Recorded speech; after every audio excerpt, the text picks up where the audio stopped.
Börnin á Hólmavík eru engir eftirbátar annarra barna á Íslandi og skríðast allskyns búningum og gerfum meðan þau ganga í hús og vinna sér inn sælgæti og annað góðgæti með söng.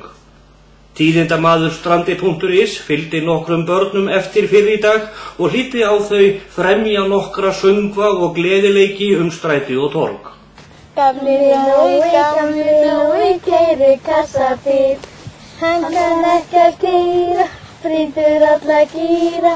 Gamli Nói keyrir kassabíl. Þegar sá hér talar var ungur þá tíðkaðist að hengja öskupoka að óvörum aftan á meðborgarana og allt aðfangadagskvöld öskudags fór ég að sauma pokana og þræða þá á títuprjón. Bálið brennur, blæðir veisla, sofðu rótt, hljóður í hafi rauður, rennur, roðnar og blíður góða nótt.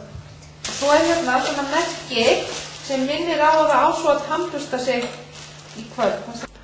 Áður fyrr þá sendu ungar stúlkur piltum sem þeim leist vel á poka til að gefa áhuga sinn til kynna, en tilgátaður uppi að breytingar á framleiðslu títuprjóna út í heimi, svo þeir beygðust ekki jafn auðveldlega, hafi haft varanleg áhrif á pokasiðinn á Íslandi. Engar heimildir eru að einhverjar hömlur hafi nokkru sinni verið hvaða búningum krakkar klæðist á öskudag og vert að benda á kirkju og kristilegan uppruna öskudagsins og vona að krakkarnir óbjóði ekki Guði og mönnum.